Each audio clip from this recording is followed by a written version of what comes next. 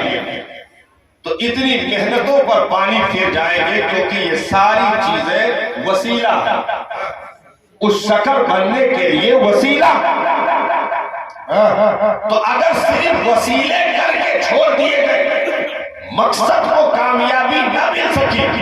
تو پھر یہ سارے وسائل برباد چلے جائیں گے۔ اسی طریقے پر ایک دوسرے کو نکاح کرنا اور پھر اولاد کی شکل اختیار کرنا، 9 مہینے قوم کا سفر اختیار کر کے دنیا میں آنا، اب ماں باپ کے نگاہوں میں ان کی پرورش ہونا، اور وہاں سے لے کر کے آپ کے دوا علاج کا مقصد، لقمے دینے کا مقصد، جسم کو نشو و نمائی دینے کا مطلب، پھر اچھی نوکری، لمبے روپے کمانے کا مطلب، سب کچھ کما دھما کر کے جسم کو تیار کر دیا۔ اب اینڈ میں کیا ہونا تھا؟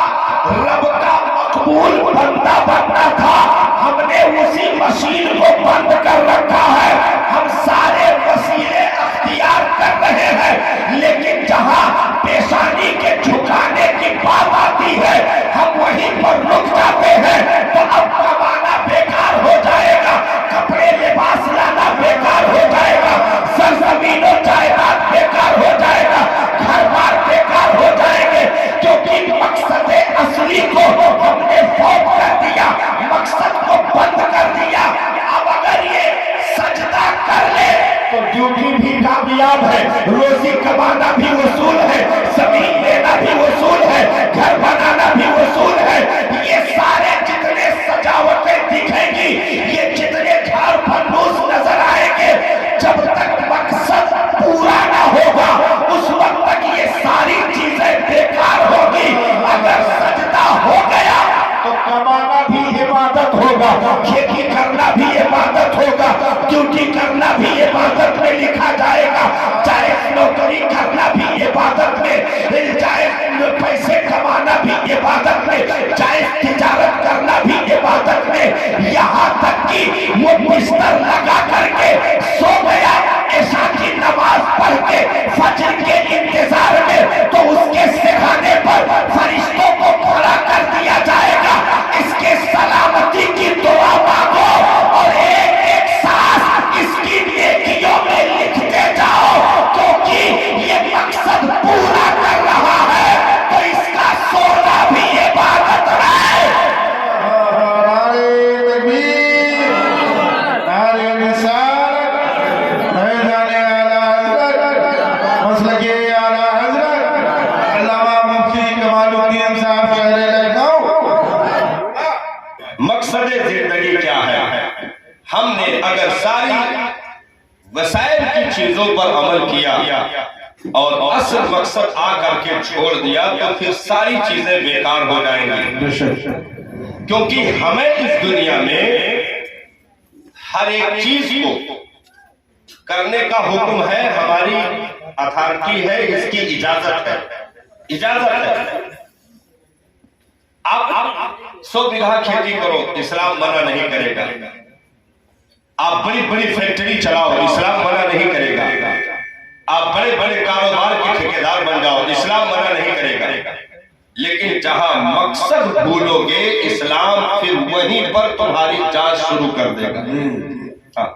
مقصد جہاں بھولو گے، کیوں؟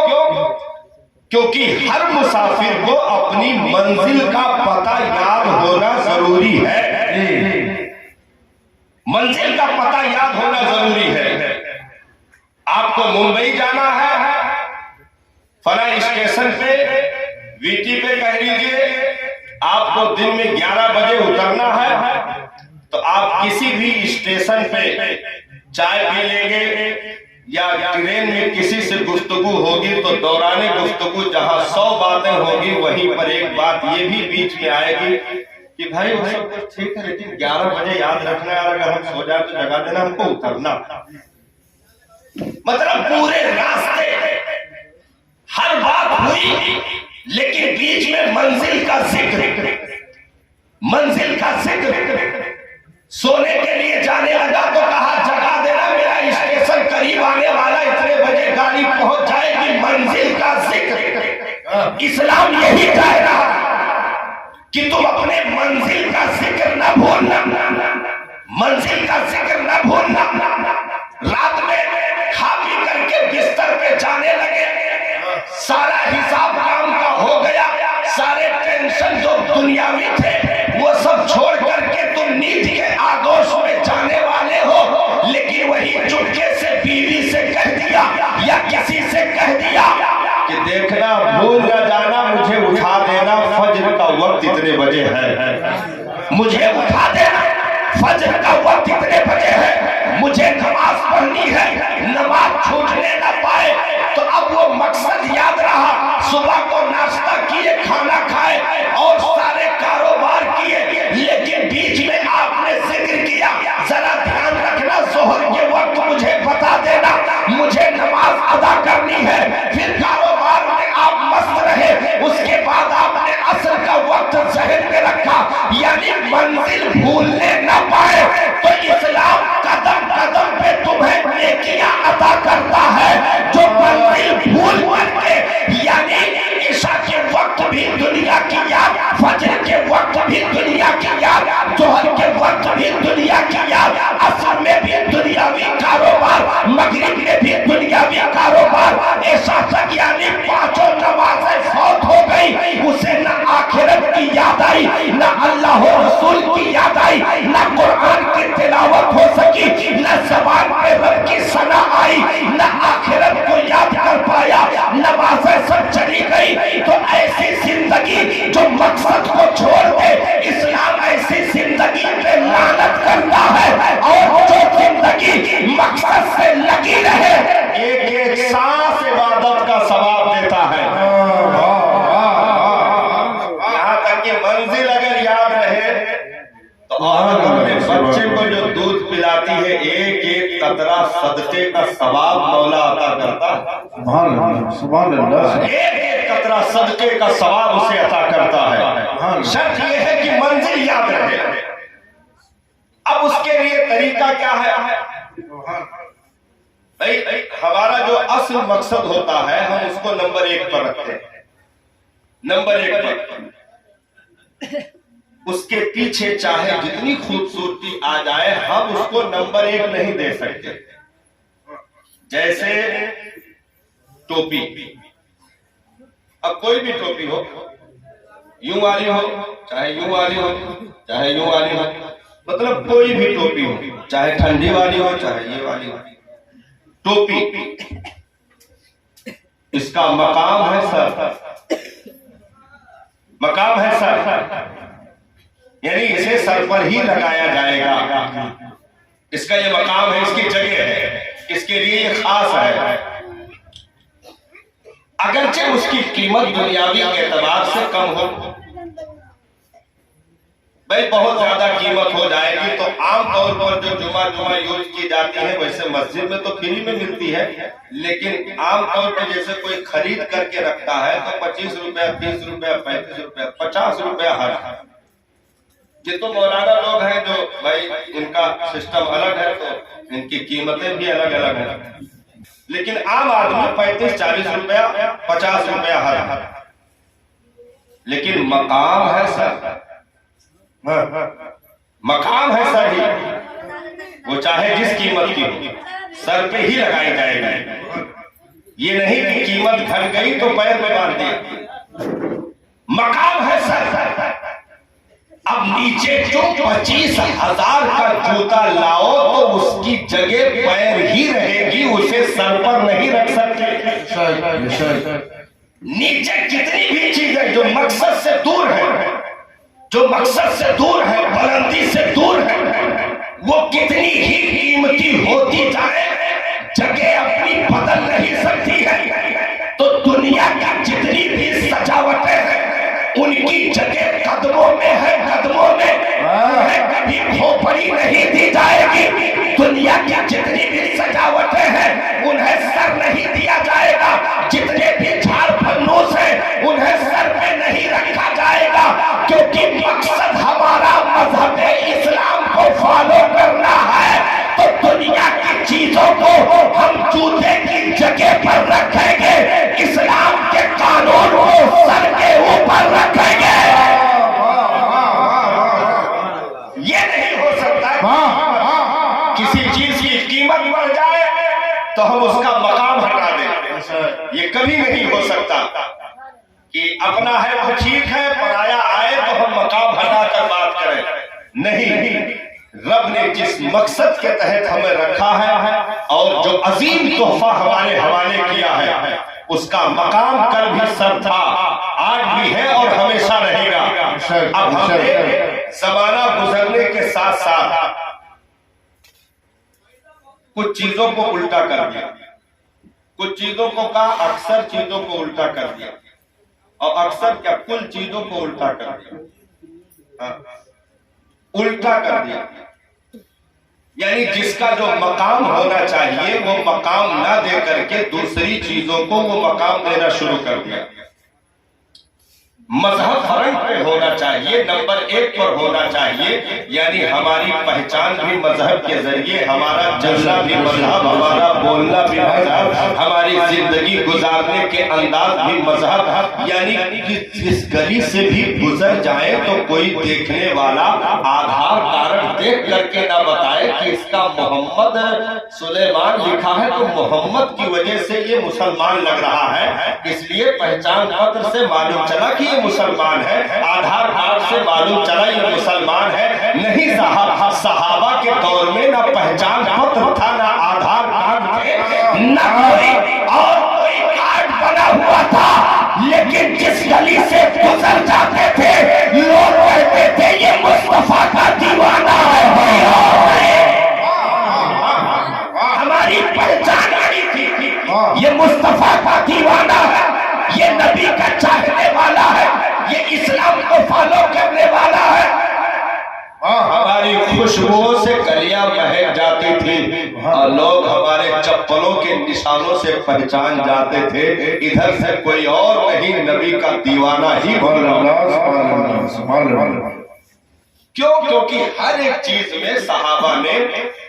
دنیاوی چیزوں کو پیچھے رکھا، مذہب کو نمبر 1 پہ رکھا،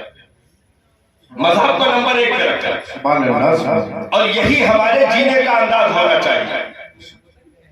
مطلب مذہب نمبر 1 پر رکھنے کا مطلب یہ نہیں کہ ہم جس سے چاہیں لڑ جائیں، جس سے چاہیں بھڑ جائیں اور نفرت کرنے لگے، نہیں۔